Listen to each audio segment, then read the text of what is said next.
exercise. We're gonna really work our shoulders and upper body and spine stability. So we don't want to see the ribs popping and locking. Yeah, we want to keep them nice and still. I'm sitting on a Pilates ball, but a chair is absolutely fine. I just find this more comfortable for me, and it also gives me a little bit more stability challenge, okay? But a chair, absolutely fine.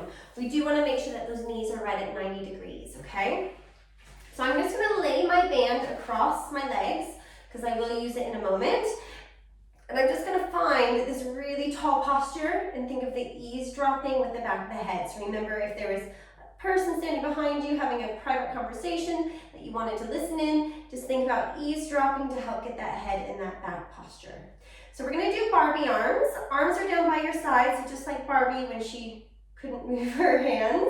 And we're gonna reach those arms out to the side and then back down. And I want you to tense your muscles. So almost feel like Barbie robot, I guess, is a good way to think of it. So I'm gonna rotate up at the top, bring it back forward, and then down. So let me do this from the side, because this is the cheat that I see people do.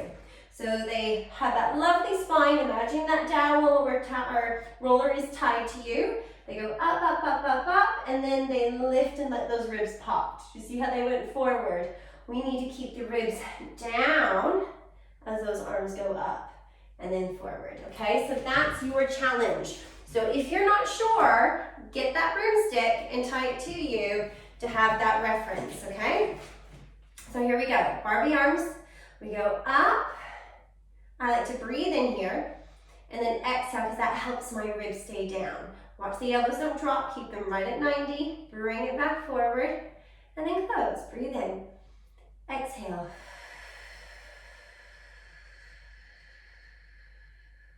Breathe in. Notice I'm doing a really long exhale. Exhale. Breathe in. If you need to take more breaths, do it though, right? So breathe where you don't feel like you're holding your breath or forcing. Breathe in. Exhale.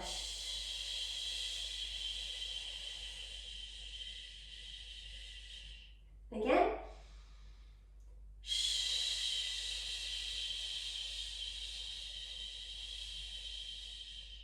Good, one more time, breathe in.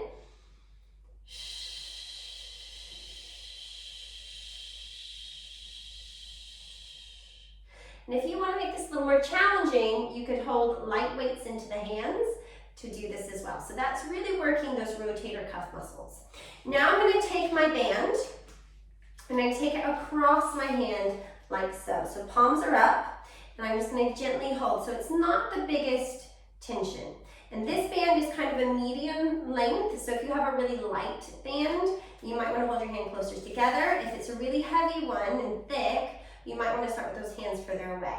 And same with this one, when I do dumb waiter, I'm going to pull my hands out to the side and back again without letting those ribs pop. So if I sit sideways, you can tell me off if I cheat. Elbows are down by my side, maybe slightly forward. Tall spine, ribs back, breathe in, exhale, pull without letting those ribs pop. Breathe in, and we want to resist on the way in as well as on the way out. Exhale, feel that head get tighter, think of eavesdropping, and then back in. So I actually start to feel this through the back of my neck a little bit, because that's where I want to hang forward a little bit. Let's see, and across through the front of the shoulder. Let's do this again. Do it facing front so you can see me. And why don't we do 5? Are we ready? Tall, eavesdropping, shoulders wide, ribs down, breathing in. Exhale. Inhale. Exhale. Inhale. Exhale. Inhale. 2 more.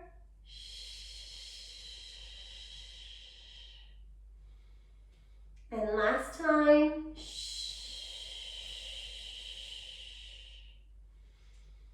And then I'm going to rest. Okay, so hopefully, like I said, if you're really tight across the front of the chest, you probably felt a stretch. It might even go around the back. Really just watch those ribs. So if there's any doubt, tie that broomstick to you. So we did dumbwaiter. Now we're going to do the hors d'oeuvres, which is very similar, but now I just take my arms a little bit more forward, turn the hands out, and I'm going to think of my elbows doing little circles. So I'm circling around, thumbs are going back, and again, I'm watching that spine, that I'm not flaring those ribs. I want to keep the ribs back, shoulder up, tall, tall spine. So again, with that dowel or broomstick tied to you. And I want to feel these armpits. So just go ahead and grab underneath there and go, can I feel my armpit muscle switching off?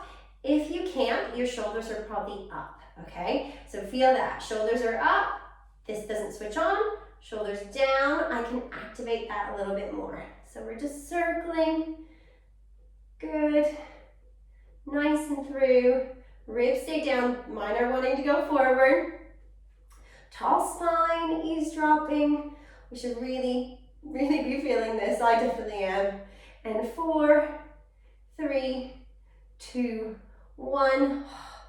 Rest that down. Okay, so now we're gonna do big fish. I caught a fish. It was this big, okay? So my hands go together. I lift up as high as I can go without letting those ribs pop, and then I open it out. So it's I caught a fish. It was this big. And I caught a fish, lift, ribs go down, and then up.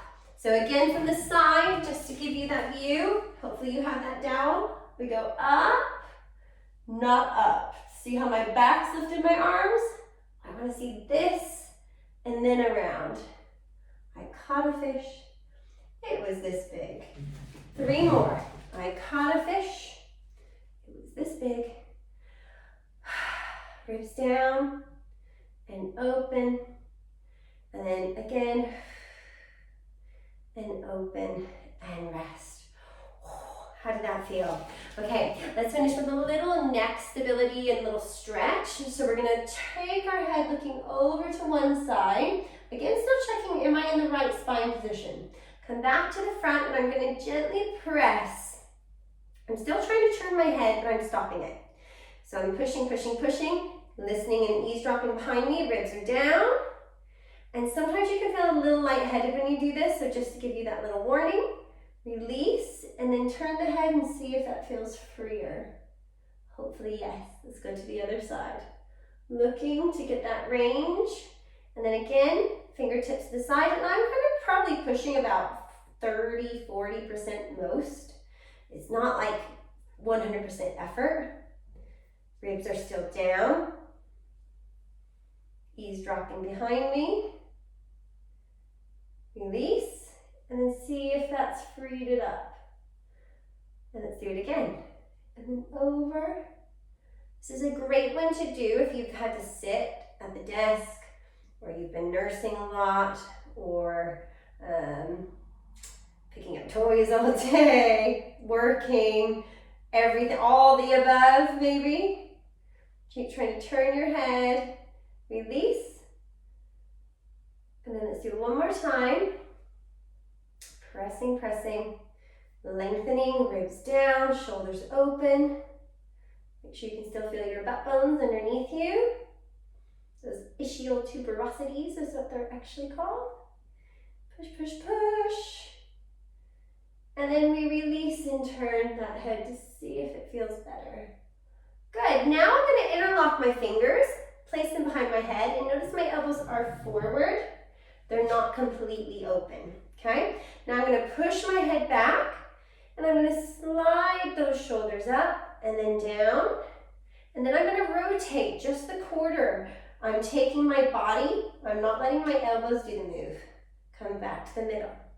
Shrug, float them up, float them down, don't compress. The ball doesn't move, my hips and my knees don't move, it's just the waist. Coming back. Head is still pushing back, glide those shoulder blades up, and then back down. Rotate, feel how hard the waist has to work. Coming back, up, and then back down. Rotate. Coming back, up and down to finish. How does the neck feel now? Hopefully a little bit looser. Hopefully you felt the shoulders waking up. And how are your ribs? That's what I want to know. Were you able to keep them connected? If you had that broomstick tied to you, did it stay the whole time, or which area was wanting to go away? So let me know which area, because then that's how we can cue things slightly differently for you. But yeah, let me know how you got on. I feel lovely and open through my neck and shoulders now, and I will talk to you soon.